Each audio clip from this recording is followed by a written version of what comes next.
Hey everyone, welcome back to the Top Drive Show. Today we're reviewing our next Tri-Series prize car, the Suzuki Escudo Pikes Peak. Let's get going. Thank you, Dimitri. Most of the time, when a manufacturer makes a wild competition or race car for one of its road-going models, it uses something that's sleek and fast to begin with, something sporty. But when Suzuki decided to take on the Pikes Peak hill climb in 1994 with a drastically altered version of one of its range, it didn't choose its small, light sports car, the Cappuccino, to be its star. It didn't even go for its hot hatch, the Swift GTI, which it had previously campaigned. It did not go for the obvious choice. Instead, and I have no idea why, Suzuki used its small, not especially capable, not very glamorous, and certainly not at all fast SUV, the Escudo. Many of you might know it as the Vitara or the Sidekick, but it's the Escudo. They're all just the same cars with different names. Suzuki really could have used any of its cars because the Pikes Peak version of the Escudo has absolutely nothing in common, no shared parts, and only if you look really, really hard does it look vaguely similar to the little off-roader. What you mostly see when you look at the first Escudo Pikes Peak is a huge wing on the back and another one on the front, a ginormous splitter, massive arches, and just a hint of some Escudo features rendered in its carbon fibre body panels.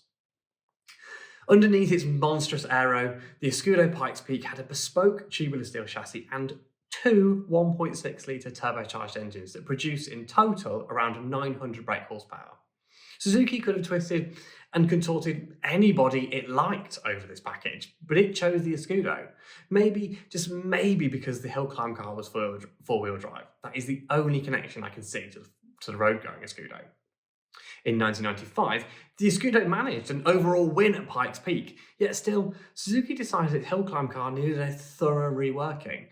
For the 1998 version, out went the two engines. Instead, there was a mid-mounted 2-litre twin-turbo V6 that produced even more power than the two previous units, around 980 brake horsepower.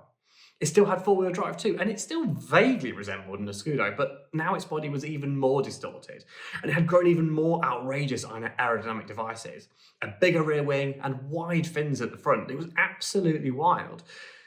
It's this ultimate version of the Escudo Pikes Peak that's in Top Drives, and as it was designed for an all-dirt version of Pikes Peak, it makes it very fast off-road.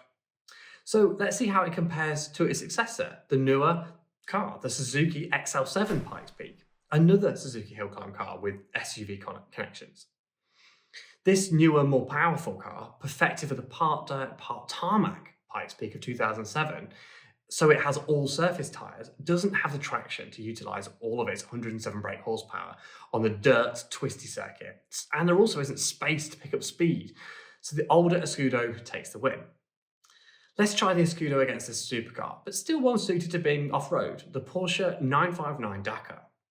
Porsche does a good job of staying within sight on the hairpin course because although both are on off-road tyres this time, so neither has an advantage on the tarmac, the tight corners and short straights of the Escudo suit the Escudo's hill climb nature, rather than the Porsche, which is really designed for long distances, so the Escudo storms ahead to win. Finally, let's see if the Escudo could take on something more modern, a rallycross car, the Peugeot 208 WRX. This gravel slalom is territory where both are likely to excel. It takes a few corners before the more powerful Suzuki starts to pull out a lead though, and every time there's a straight, 208 falls behind just a little bit and the Escudo finishes first. The Escudo might have been an odd choice for Suzuki's hill climb car, but this Pikes Peak version is not hobbled by any of its SUV connections, clearly. Well, thank you very much, Will. Thank you for coming and reviewing our prize car, the Suzuki Escudo Pikes Peak. Guys, I'm wishing you good luck in the Tri-Series. Don't forget to subscribe to our social media channels and our YouTube channel as well to stay on top of all the latest Top Drives news. As I said, wishing you good luck, and I will see you in the next episode of the Top Drive Show. Bye-bye.